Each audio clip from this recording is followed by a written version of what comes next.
നമസ്കാരം. കഴിഞ്ഞ ദിവസം ഞാനിങ്ങനെ ഫേസ്ബുക്ക് തുറന്നപ്പോൾ അതിനകത്ത് ഏതൊരു വ്യക്തി വന്നിട്ട് ഭയങ്കരമായ തെറിയിട്ടേക്കാണ്. തെറിയോട് തെറി, നീ കാരണം എൻ്റെ ജീവിതം നശിച്ചു എന്നൊക്കെ പറഞ്ഞുകൊണ്ട് ഞാൻ നിനക്ക് കേസ് കൊടുക്കും എന്നൊക്കെ പറഞ്ഞു. അപ്പോൾ ഈ പ്രൊഫൈൽ ലോക്ക്ഡാണ്, ഫോട്ടോ കാര്യങ്ങളൊന്നും ഞാൻ കാണത്തില്ല, ഇതാരാണെന്ന് പോലും അറിയത്തില്ല.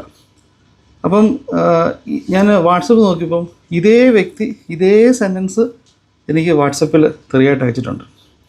അപ്പം എനിക്ക് ആദ്യം ദേഷ്യം വന്നു. കാരണം ഇത് എന്താണെന്നോ അല്ലെ ഇപ്പം നമുക്കിപ്പോൾ ഒരു വീഡിയോ കാണുമ്പോൾ ചില ആൾക്കാരുടെ ജീവിതവുമായി റിലേറ്റഡ് ആയിട്ട് തോന്നും. ഒരിക്കൽ പോലും ഞാനൊരു പേരോ ഒരു കാര്യങ്ങളോ ഒന്നും പറയാതെ വീഡിയോ ചെയ്യുന്നത്. കാരണം വിളിച്ച് പറയുന്ന വ്യക്തികൾ എപ്പോഴും പറയും ഒരിക്കലും പേരോ കാര്യങ്ങളോ പറയരുത്. ഞാനങ്ങനെ പറയാറേ ഇല്ല. അപ്പം ഇതുമായിട്ട് റിലേറ്റഡ് ആയിട്ട് ഒരാളുടെ ജീവിതം നശിച്ചുവെങ്കിൽ, ഒരു വീഡിയോ കണ്ടിട്ട് ഒരാളുടെ ജീവിതം നശിച്ചെങ്കിൽ അത് അയാളുടെ കുഴപ്പം തന്നെ. ഇപ്പോൾ നമ്മൾ സിനിമ കണ്ടു, നമ്മുടെ ലൈഫിലെ ചില കാര്യങ്ങൾ ഇപ്പോൾ സിനിമയെ കാണിച്ചു എന്ന് പറഞ്ഞുകൊണ്ട് സിനിമയ്ക്കെതിരെ കേസ് കൊടുക്കുക, അല്ലെങ്കിൽ അത്രയേ ഉള്ളൂ അവരുടെ ജീവിതത്തിൻ്റെ കാര്യങ്ങൾ.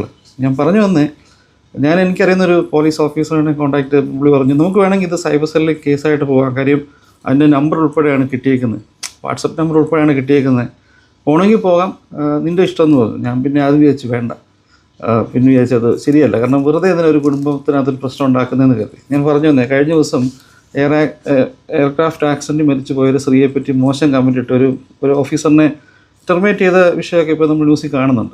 നമ്മുടെ പല ആൾക്കാരുടെയും പ്രശ്നം പറഞ്ഞാൽ, ഇപ്പോൾ ഞാനെന്ന് പറഞ്ഞ വ്യക്തി ചിലപ്പം 10 പേരുടെ മുമ്പിൽ ചിലപ്പോൾ ദേഷ്യപ്പെടാതെയോ അല്ലെങ്കിൽ സൗമ്യമായിട്ടൊക്കെ സംസാരിക്കുമായിരിക്കും. പക്ഷേ ശരിക്കും എൻ്റെ ഉള്ളിൽ ദേഷ്യമുണ്ട്. പലപ്പോഴും ഈ വ്യക്തികൾ ഒരുപക്ഷെ വേറെ എന്തെങ്കിലും ഒരു മൂഡിലോ ഒരുപക്ഷെ മദ്യത്തിനടിമയായിട്ടോ അല്ലെങ്കിൽ മദ്യം കഴിച്ചിരിക്കുന്ന സമയത്ത് എന്തും ചെയ്യാവുന്ന ഒരു ധാരണയിലൊക്കെ ഇരിക്കുന്ന സമയത്തായിരിക്കും ഇത്തരം കമൻറ്റുകളൊക്കെ അറിയാതെ, അതായത് നമ്മുടെ ഒരു നിയന്ത്രണം വിട്ട്, മാനസികമായ നിയന്ത്രണം വിട്ട് കമൻറ്റ് ഇടുന്നു. ഇത് കമൻറ്റ് ഇടുമ്പോഴുള്ള കുഴപ്പമെന്ന് വെച്ച് കഴിഞ്ഞാൽ ഒരിക്കലും അതിൻ്റെ ആ പുറകെ വരുന്ന പ്രശ്നങ്ങൾ ചിന്തിക്കത്തില്ല. ഇന്ന് പഴയ പോലെ അല്ല. ഇന്നൊരു കേസ് കൊടുത്തു കഴിഞ്ഞാൽ, ഈവൻ നിങ്ങളൊരു ഫേക്ക് ഐ ഡിന്ന് പോലും ഒരു കേസ് കൊടുത്തു കഴിഞ്ഞാൽ നിങ്ങളെ പൊക്കാനുള്ള വകുപ്പൊക്കെ കേരള പോലീസിൻ്റെ കയ്യിലുണ്ട്.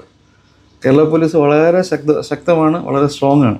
ഇപ്പോൾ കഴിഞ്ഞ ദിവസം ഒരു പെൺകുട്ടിയുടെ ഒരു വീഡിയോ കണ്ടു. ആ പെൺകുട്ടിയുടെ ഫേസ്ബുക്കിലോ എവിടെയോ മോശം കമൻറ്റ് ഇടുന്ന ഒരു ഫേക്ക് ഐ ഡിക്കാരനെ പൊക്കി ഒറ്റ ആഴ്ച കൊണ്ട് കേരള പോലീസ് അത് പൊക്കിയെടുത്തു. അപ്പോൾ നമ്മൾ ഉദ്ദേശിക്കണം, ഈ കമൻറ്റുകളൊക്കെ ഇടുമ്പോൾ നമുക്കൊരു കുടുംബമുണ്ടെന്ന് ചിന്തിക്കണം. കാരണം വലിച്ചു കയറ്റി നാട്ടിക്കും. കാരണം ഈ കഴിഞ്ഞ ദിവസത്തെ ഈ എയർ ഇന്ത്യയുടെ ആക്സിഡൻറ്റിന് കമൻറ്റ് ഇട്ട വ്യക്തിയുടെ അയാളുടെ ആ പ്രൊഫൈൽ പിക്ചറിനകത്ത് അയാളുടെ ഫാമിലിയുടെ ഫോട്ടോ ഉണ്ട്. ഈ ന്യൂസ് പോകുമ്പോൾ എല്ലാ ഫാമിലി ഫോട്ടോ, എനിക്കൊന്നൊരു മകനും മകളും ഉണ്ടെന്ന് തോന്നുന്നു. ഈ മകൻ്റെയും മകളുടെയും ഫോട്ടോ വെച്ചാണ് പോകുന്നത്. ഭാര്യയൊക്കെ പോട്ടെ, അയാളെ കിട്ടിയ കാരണം അവരനുഭവിച്ചേ പറ്റത്തുള്ളൂ. പക്ഷേ ഈ മകനും മകളും എന്ത് ചെയ്തു? അവരെവിടെ പോയാലും അവരുടെ കൂട്ടുകാർ, മറ്റാൾക്കാർ എല്ലാം ഇത് അവരെ തിരിച്ചറിയല്ലേ. നിങ്ങൾ ഓർക്കണം, നിങ്ങൾ ഈ ഒരു പക്ഷേ എന്തെങ്കിലും ഒരു മൂഡിൽ, അല്ലെങ്കിൽ നിങ്ങളൊരു പക്ഷേ